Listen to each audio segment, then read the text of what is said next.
mashida zilikuwa zinanisumbua pale nyumbani. Kwa hivyo nikatafuta usaidizi. Nilikuwa kwa TikTok nikaona namba ya mtu ambaye alikuwa anasemekana kuwa amesaidia watu, sana sana watu wa TikTok kupata followers. Kwa hivyo kwa sababu nilikuwa na mashida zangu, nilionea pia ni engage watu wanisaidie kutatua shida zangu. So siku ya kwanza vile nilipata namba nilipiga, tukaongea na mtu ambaye alikuwa anajiita daktari. Akaniambia kwamba nitume picha yangu na jina zangu official, na pia nitume pesa 12,000 ndio aweze kujua chanzo cha zile shida zangu ambazo nilikuwa nimepresent. Siku ya pili akaniambia nitume 27,000, na alisema hiyo ni ya kutumia kuangalia anga ama kuangalia in the spirit mahali mashida zangu zilikuwa zinatoka.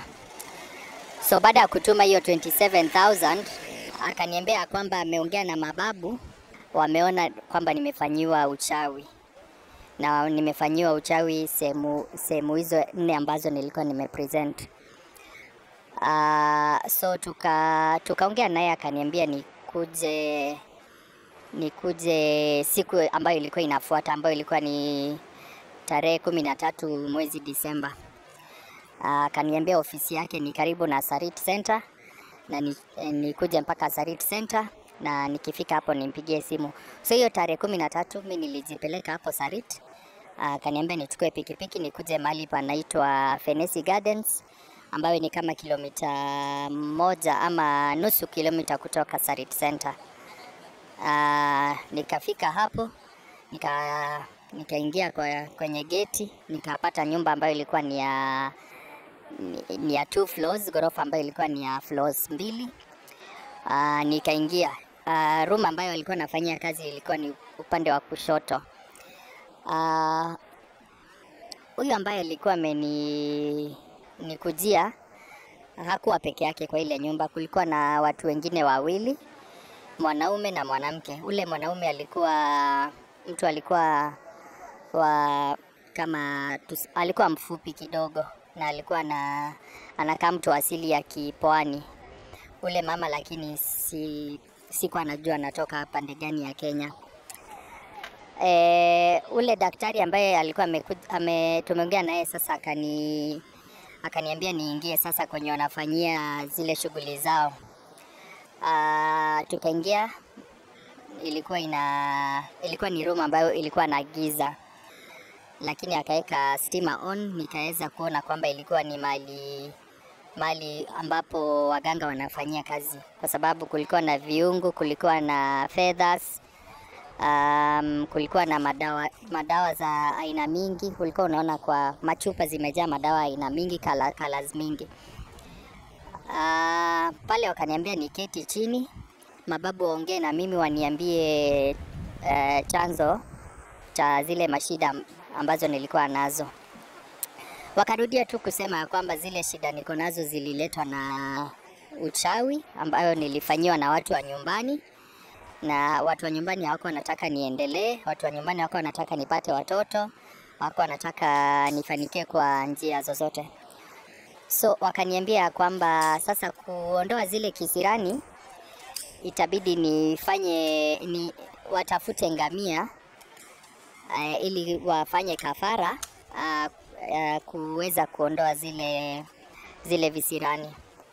So wakaniambia ngamia moja ni 1,120, na watahitaji kutoa kafara ya ngamia 4. So kwa hivyo ile gharama ya hizo mangamia itakuwa ni 480. Lakini pia wakaniambia kwamba kutahitajika nitoe pesa ya transport ya kuwezesha wale ambao wanaenda kununua zile ngamia. Na transport wakasema ni 28,000. So kwa hivyo wakaitisha 1500 na 1508. Mimi nikamwambia sikuwa na hizo pesa, na nikamwambia ile pesa nilikuwa nayo kwa akaunti yangu ilikuwa ni kama 1100 pekee, na sioni kama naweza pata hizo zingine. Lakini wakaanza kuniambia, ama ile sauti ambayo ilikuwa inaniongelesha, sauti ya babu, ikaniambia ya kwamba ninawakosea sana nikikuja kutafuta usaidizi wao, na the same time kusema kwamba sina pesa. Na wakaniambia kufanyisha mababu kazi kama hiyo hata inaweza fanya nikufe ama nikuwe wazimu. Wale ambao walikuwa na mimi kwa hiyo room pia wakaingilia, wakasema si vizuri kukosea mababu, hata kama una hizo pesa tafuta tu ama ukope ili usikasirishe mababu. Wakiwa wanasema hivyo, nikasikia pia sauti kama ya nyoka, ile sauti ambayo nyoka inatoa. Na hapo ndio sasa wale walikuwa na keti na mimi wakaanza kusema, mababu msimue, mababu msimue, mababu msimue, mababu mumurumie. So mi nikaona, nikaingia na uoga mingi, nikaona kama watu wanaweza niua, kwa sababu nilikuwa peke yangu na walikuwa watatu, na kulikuwa na giza. Sasa hata kwenye mlango ulikuwa siku anaweza kuona. So nikawaomba huruma pia, nikamwambia wasiniue, mimi nitafanya bidii na nijitahidi kutafuta zile pesa. Kwa hivyo ile pesa ambayo ilikuwa kwa account ilikuwa around 125,000. Wakaniambia nitume hizo saa hizo kwa nambari kwa nambari ambayo nimepeana kwa statement. So nikatuma ile 125,000. Tukatoka kwa hiyo room ambayo kulikuwa na giza, tukaenda kwa lobby room yao, kwenye wateja wao wanangoja kuhudumiwa. Nikiwa hapo sasa ndio nikaanza kupiga simu kwa nyumbani, kwa ndugu zangu na marafiki na watu ambao tunafanya nao kazi, ili waweze kunikopesha ile pesa. So nikakopeshwa ile balance na ndugu zangu, na pia nikakopa kutoka kwa bank na nikawatumia hizo pesa zote. Hiyo 480,000 nikakamilisha. Pia kuna pesa nilikuwa nimesave mahali kwa fixed account, nikaambia watu wa bank wanipatie access niweze kutoa hizo pesa. So nikapata pia pesa za transport za kuwezesha watu kwenda kununua hizo ngamia. Part of hiyo pesa tulikuwa tunatoa kwa branch ya bank, kwa sababu ile kutuma pesa kutoka kwa bank kwenda kwa simu yao nilikuwa nimefikisha threshold, the daily transaction threshold sikuwa naweza kuexceed. So wakaniambia tuende pamoja na huyo kijana, huyo mfupi, kwa bank kwenda kutoa cash. So tukaenda kutoa cash. So anyway, by the end of the day nilikuwa nimekamilisha ile pesa ya ngamia na pesa ya transport ambayo alikuwa ameitisha. Kitu sijataja ni kwamba nikiwa hapo kwa hiyo room ya mganga, walifanya nivue nguo. Nilivua nguo zote, na nguo zangu wakachukua wakaweka kwa kitambaa nyeupe, na wakachukua kioo hii ya kawaida ya kujiangalia nayo. Wakasema wakamwagia dawa fulani hapo kwa surface tu, wakaniambia niandike jina hapo juu. Na wakachukua hiyo kioo pamoja na zile nguo zangu, kila kitu mpaka socks, wakaweka kwa kitambaa ya white, wakaizungusha. Sasa wakiizungusha wakaizungusha na wakafungua, wakamwaga hizo nguo na ile kioo. Sasa hapo ndio nilishtuka kuona manyoka nyoka aina ya cobra mbili zilitoka kwa hizo nguo zangu, na kwa hiyo kitambaa ambayo ilikuwa na nguo zangu na ilikuwa na kioo. Zile pesa ambazo tulikuwa tume withdraw zilikuwa in bundles, na wakaniambia sasa nikuwe nazitupia zile nyoka, nikiwaagiza nyoka wanisaidie. Mimi kwa sababu ya uoga sikusema chochote, sikuongea chochote. Baada ya kufanya hivyo, nikarudi pale kwa lobby room, nikavaa nguo na wakaniruhusu niende nyumbani. Wakaniambia nikuje, wakanipatia dawa ambazo nitatumia siku 3 kuoga nazo, asubuhi na jioni. Na pia dawa ilikuwa inakaa kama ile mswaki ya Kisomali. Wakasema hiyo ni ya kuvuta kama sigara mara 7 kabla ya kulala. So nikafanya hivyo kwa siku 3. Wakasema nikuje Jumatatu asubuhi.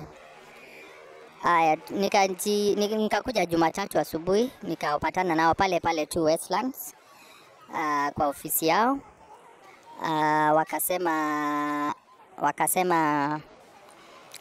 Wakasema mababu wamewaagiza wasamon ama waitishe ule mganga ambaye alikuwa ameniroga, ule mganga wa nyumbani kwetu ambaye alikuwa ameniroga. Sasa wakafanya maombi hapo ndani kwenye kulikuwa na giza, na baada ya dakika kama 10 wakawasha stima. Vile waliasha stima, mimi nikaona maiti ya mtu hapo. Na wakaniambia huyo mtu ambaye alikuwa ni huyo maiti ndo alikuwa responsible, ama yeye ndio alikuwa anahusika kuniroga. Watu wa familia walikuwa wamenipeleka kwake kuniroga. Wakasema huyo mganga lazima akufe na azikwe ndio hizo visirani ziniondokee. Sasa wakaniuliza kama niko tayari kumkata. Mimi nikawaambia sina ujasiri kama huo. Walinipatia kisu actually, lakini nikawaambia mimi sikuwa na courage ya kufanya hivyo. Wakanipatia tena kioo, wakamwagia madawa na wakaniambia nipasue hiyo kioo mara 2, like diagonally, kutoka upande moja hadi nyingine, upande moja hadi nyingine. Mimi nikafanya hivyo, nikawarudisha ile kioo. Wakazima stima. Wakasema sasa wanakata ile maiti ambayo ilikuwa hapo chini. Wakamkatakata hapo kwa tumbo. Mimi niliona tu intestines za huyo mtu zilikuwa nje na kulikuwa na damu, na wakaniambia nimfunike na kitambaa ya white kwa sababu sasa amekufa na shida zangu sasa zimeisha vile amekufa. Tukafanya hivyo. Sasa wakasema ile maiti itabidi apelekwe kuzikwa Mombasa, na kununua ardhi ya kumzika pamoja na transport ya kumfikisha Mombasa itakuwa 1950. So wakaniambia nitafute hizo pesa kwa sababu ile maiti haitakaa hapo sana, haifai kukaa hapo sana. Nilikuwa nimetoa pesa zangu zote ambazo zilikuwa kwa money market fund. So niliweza kuwatumia kama 788,000 out of ile 950. Vile nilifanya hivyo, nilikuwa na balance ya 162. Ile balance nikaomba watu wa familia wakanitumia ile 162, nikawaletea kesho yake tarehe 17. Lakini jioni hiyo ya tarehe 17, baada sasa kukamilisha ile 950,000, usiku wa tarehe 17 wakanipeleka Kariokoo Muslim Cemetery. Wakasema wanataka mababu waniongeleshe kuhusu jambo fulani. Vile nilifika huko nilipata tena maiti nyingine juu ya kaburi. Lakini sasa kitu interesting ni ya kwamba ile maiti niliweza kuona mguu, na haikuwa ni maiti ambayo nilikuwa nimeona pale Westlands. Ilikuwa ni maiti ya mwanamke. Hapo ndio nikaona kama watu walikuwa wamenifanyia utapeli. Lakini sasa mababu wakaanza kuniongelesha kutoka kwa zile kaburi, wakaniambia mambo yangu imeshindikana kwa sababu ile maiti wamekosa mahali pa kumzika Mombasa. Sasa itabidi watafute mahali pengine. So ati wametafuta, wamekosa Zanzibar, wamekosa Pemba, wamepata kisiwa cha Unguja, na hapo kupata land mahali pa kumzika pamoja na transport itakuwa 4.5 million. So wakaniuliza kama nilikuwa na hizo pesa. Mimi kwa sababu nilikuwa nimemaliza pesa zote nikawaambia tu sina. Lakini wakani threaten. Wakasema unajua watu wako usipolete hii pesa watu wa nyumbani kwako wataanza kudondoka moja moja. Watu watakufa moja moja usipotafuta hii pesa ukakuja nazo. So kwa sababu nilikuwa nishaona kama ni utapeli baada ya kuona ile mguu ya ile maiti, nikamwambia tu nitatafuta hizo pesa au aniachilie mimi niende nyumbani kwa sababu ilikuwa ni usiku na nilikuwa naenda mbali. So wakaniachilia kama tumeagree nitafute 2.5 million au watashughulikia zile 2 million. Lakini so wakaniachilia, nikaenda mahali nilikuwa nalala. Kesho yake mimi nikachukua tu gari za kwetu nikaenda nyumbani kwa sababu nilikuwa nishaona hii ni wizi tu ulikuwa unafanyika na kuna usaidizi nilikuwa napata. So nika block namba zao.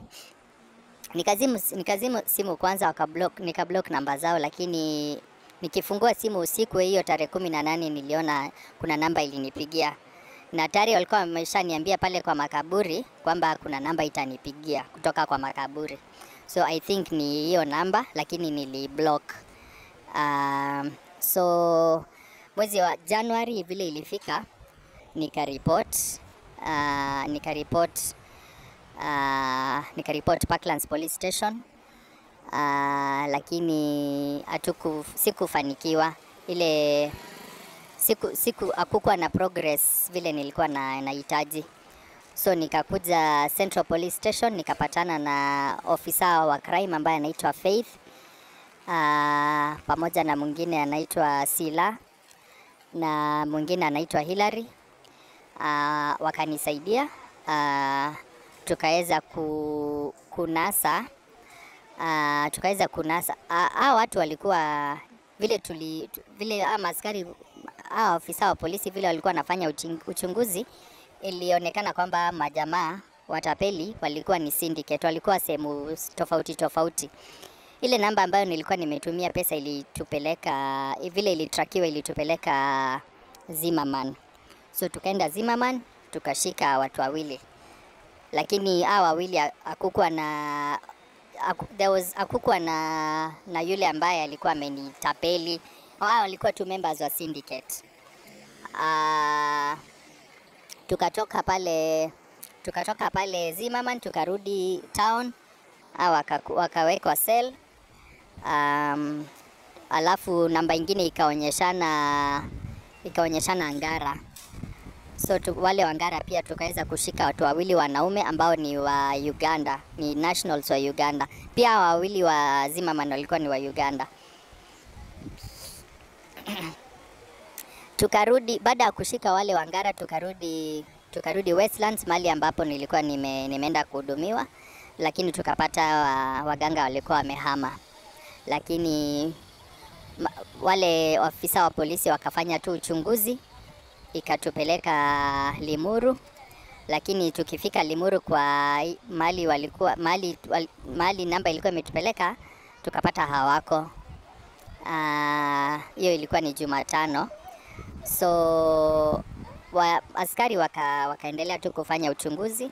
Sasa leo ikasemekana wameonekana hiyo sehemu. Leo siku ya Jumamosi ikasemekana wameonekana hiyo sehemu. So tukaenda huko tukaweza kunasa watu 4, na bahati mzuri mmoja wa wale ambayo tulinasa leo alikuwa ni yule kiongozi ama ule daktari ama ule sheikh ambaye alikuwa anahusika sana kuniibia, na ambaye alikuwa ni kiongozi kwa hiyo nyumba ya Westlands, na pia mwenye kunipeleka huko Kariokoo Muslim Cemetery. So kwa hivyo yangu ni kushukuru tu maafisa wa polisi ambao wamesaidia kunasa hawa watu, na natumai kwamba wataweza kuweza kurudisha zile pesa ambazo wameiba, na naamini kwamba si mimi peke yangu nimefanyiwa utapeli kama huu. So natumai kwamba Wakenya ambao wamefanyiwa hii mambo kama hii wataweza kusaidika baada ya vile sasa watu wameshikwa. Roho inapenda kabisa roho. Chapa kabisa. Ndio. Haya. Daktari simamia hapo. Haya, hapo. Sawa daktari hapo sasa. Daktari. Daktari angalia huku. Daktari.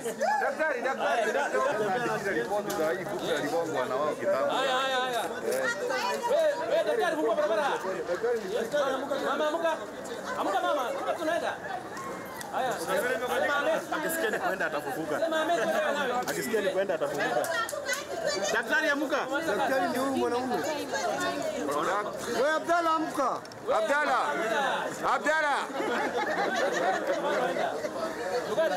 Sheikh Abdalla. Abdalla.